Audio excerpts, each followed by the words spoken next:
Look at the crowd around you. Everyone seemed to know exactly what they were doing with their lives. They effortlessly chose careers, built families, and moved forward with an absolutely terrifying sense of confidence. But you stood on the sidelines, feeling a quiet, heavy certainty. You knew with absolute clarity that the paved road this mindless crowd obediently follows is absolutely not yours. But where is your own path?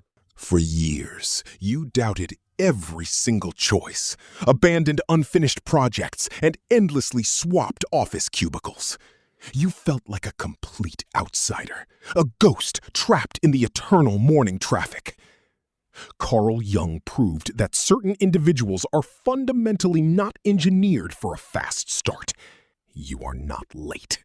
Your entire psyche is hardwired for profound depth, not for superficial speed.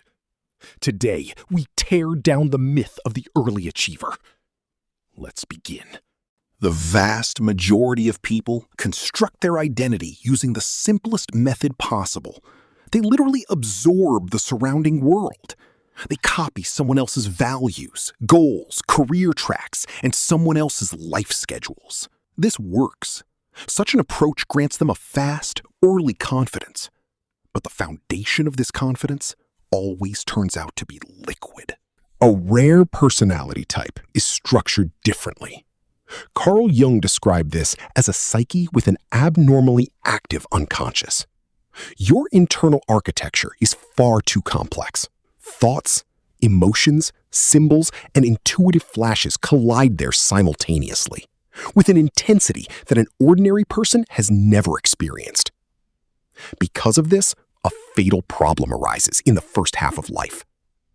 When the internal world sounds louder than the external one, social adaptation becomes unbearable. You cannot simply become who the American dream asks you to become. Put on a standard suit, take out a suburban mortgage, and fake joy at a morning briefing in Starbucks. The brain blocks these actions. Not because of foolish rebellion, not because of a difficult character. The psyche recognizes a fake merger at a deep level, a false alignment. To become who society wants to see you as would mean betraying something fundamental inside. Therefore, you hit the brakes. You postpone fate-defining decisions that your peers make at the snap of their fingers. Choosing a profession, buying property, long-term alliances. From the outside, this looks like an infantile stupor, ordinary laziness. Relatives shake their heads. But inside you, suffocation is happening. Jung harshly warned that an attempt to forcefully shove such a person into a premature identity will not create a leader. It will generate a crack. A life lived in someone else's mold will sooner or later burst at the seams. Your prolonged indecisiveness was not a weakness. It was a deep defense of the self. The psyche was saving your true self while it was still only forming beneath the thickness of the water. But the real danger awaits those who surrendered too early. Society absolutely loves stories of early success. Another young genius from Silicon Valley secures millions in investments and buys a mansion. All of this glossy imagery forces you to feel like a failure. But Carl Jung looked at this phenomenon with deep skepticism. He discovered a terrifying pattern. People who achieve colossal triumph at 25 do so at the cost of a brutal bargain with their own psyche. They construct a flawless persona far too quickly. This is that exact social mask we put on for the sake of approval from those around us. They merge with it. They become the perfect cogs of the corporate machine. But while their persona shines at presentations, their authentic self remains in a deep state of suspended animation. The foundation of their life is built on borrowed time. By the age of 40, This debt must be paid back with massive interest. This is exactly where the classic midlife crisis takes its root. A sudden internal collapse behind a blank wall of external well-being. A person possesses a prestigious status, an expensive car, and a perfect family, yet feels an absolute dead emptiness. Their life has the correct shape, but it completely fails to fit their actual size. Your delay at the start is not a system error. It is your insurance policy against mental bankruptcy. While others were building external decorations, you were engaged in invisible, rough draft work. And the price for this safety will be high. In cognitive psychology, this period is called invisible mental labor.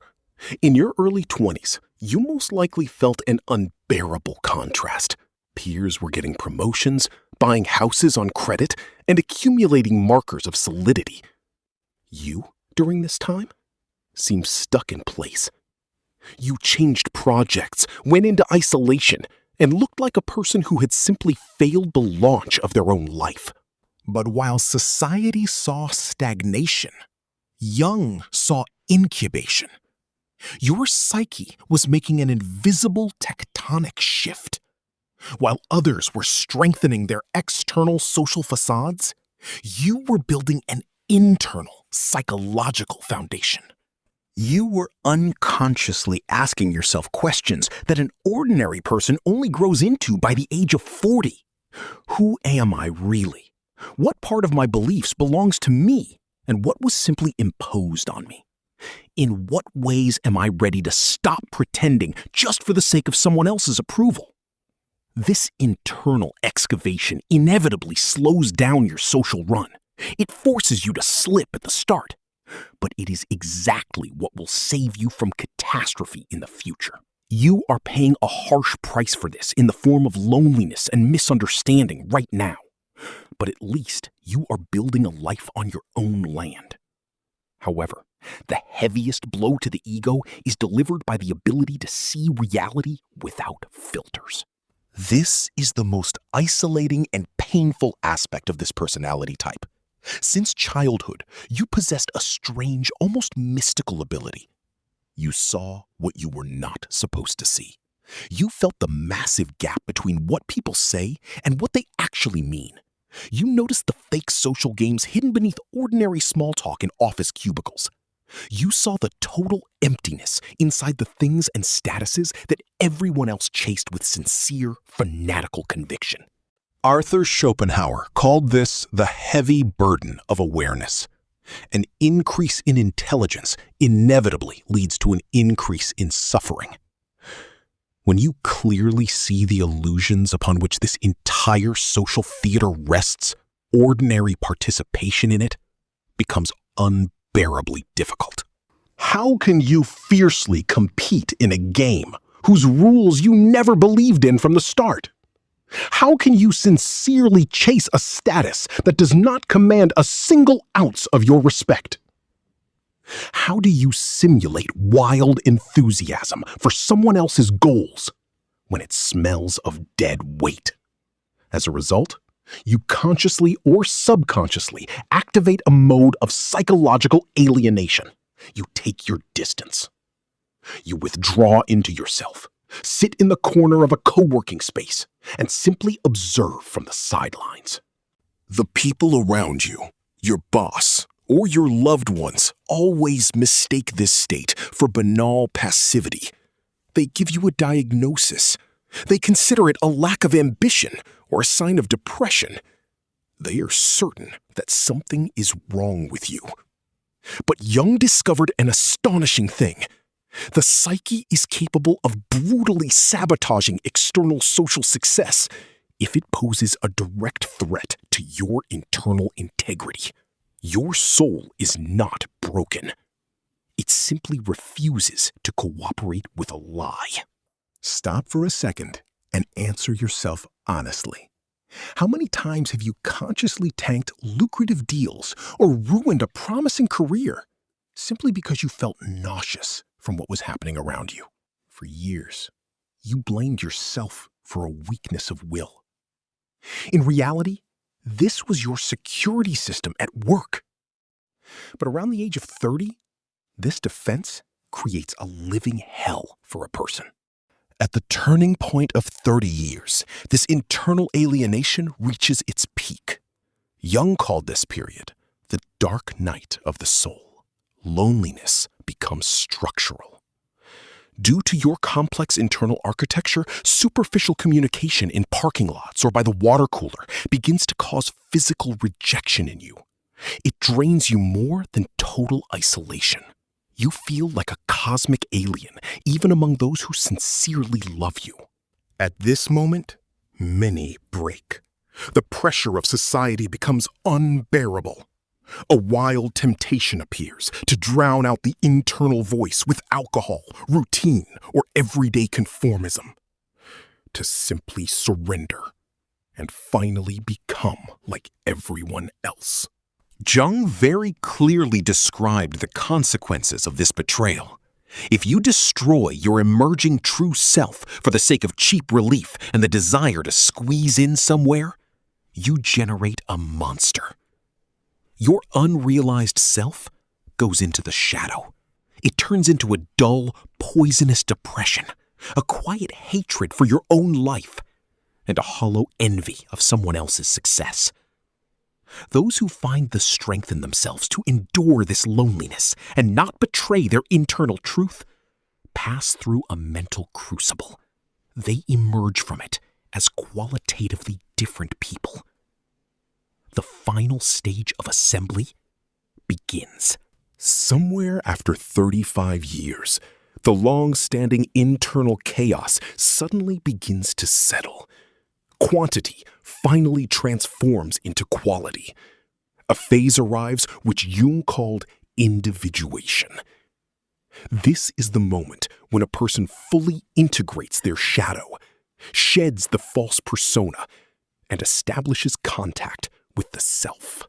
Externally, this does not look like a loud explosion. The changes occur quietly. Inside you, a reinforced concrete calmness finally settles. The endless anxiety from comparing yourself to peers from social networks simply disappears. The place of panic-driven fuss is occupied by a deep trust in your own pace. You no longer waste energy on the question of who you should be. You simply begin to confidently broadcast who you are. And since this identity was not borrowed, since it was forged by years of mental labor invisible to the crowd, it acquires colossal weight. Those around you begin to feel this monolithic stability from a mile away. Your decisions become surgically precise because they are dictated by internal maturity, not by the fear of missing out. You finally enter society on your own rigid terms, not as a petitioner trying to squeeze into someone else's frames, but as an author who formats the space to fit themselves. The late success of rare people turns out to be the most durable because its foundation is made of pure granite. Now you see the entire picture as a whole.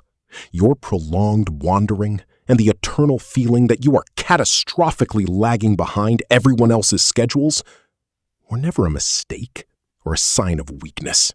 Your brain was simply building a castle, while the rest were assembling cardboard boxes.